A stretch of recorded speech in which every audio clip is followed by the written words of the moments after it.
పంచుకోవడం బెలూన్ల కథ. ఒకరోజు ఓ మంచి గుణాలున్న ఉపాధ్యాయుడు ప్రతి విద్యార్థికి ఒక రంగురంగుల బెలూన్ ఇచ్చి ఆపై దానిపై వారి పేరును రాయమన్నారు. తరువాత అందరూ తమ బెలూన్లను పాఠశాల హాల్లో ఉంచాలని చెప్పారు. ఉపాధ్యాయుడు విద్యార్థులకు 5 నిమిషాల సమయం ఇచ్చి వారి పేరు ఉన్న బెలూన్ను కనుగొనమన్నారు. కాని అందరూ హడావుడిగా వెతికినా ఎవరికీ తమ బెలూన్ దొరకలేదు. ఇది గమనించిన ఉపాధ్యాయుడు మృదువుగా మాట్లాడారు.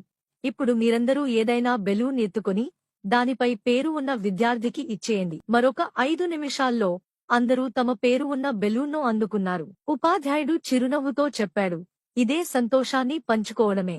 ప్రతి వ్యక్తి తన స్వంత ఆనందాన్ని మాత్రమే వెతుక్కుంటే ఎవరికీ నిజమైన సంతోషం దొరకదు. కానీ మనం సంతోషాన్ని ఇతరులతో పంచుకుంటే మనకు కూడా అదే తిరిగి వస్తుంది. అందరికీ ప్రేమతో, అనురాగంతో సహాయం చేయండి.